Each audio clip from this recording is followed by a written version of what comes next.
Surat adalah suatu sarana komunikasi tertulis untuk menyampaikan informasi, pernyataan, atau pesan kepada pihak lain yang mempunyai keperluan kegiatan dengan bentuk tertentu.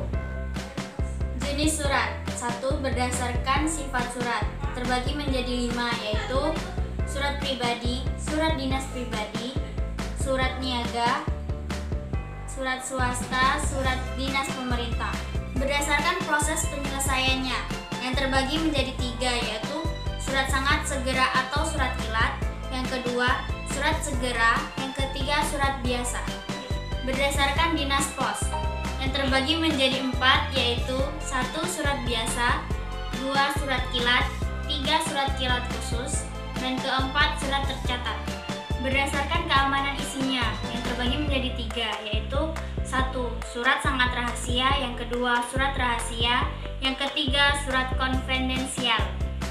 Berdasarkan cara pengirimannya. 1. Surat pos, yaitu surat yang dikirimkan melalui jasa pos atau pengiriman lainnya. 2.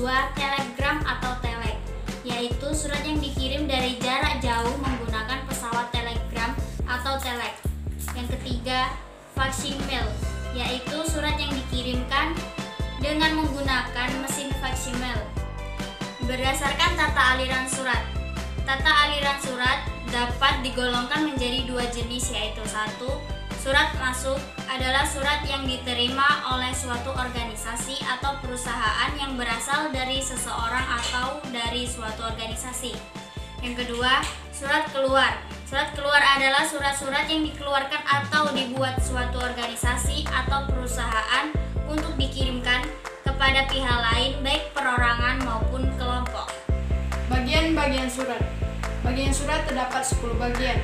Yang pertama, kepala surat, tempat dan tanggal surat, nomor surat, lampiran, hal surat berawal dari awal atau perkara yang dibicarakan surat, alamat surat, salam pembuka, isi surat yang berisi alinea pembuka, alinea isi, dan alinea penutup, salam penutup, dan yang terakhir nama jelas pengirim dan tanda tangan. Fungsi dari surat. Fungsi surat ialah sebagai alat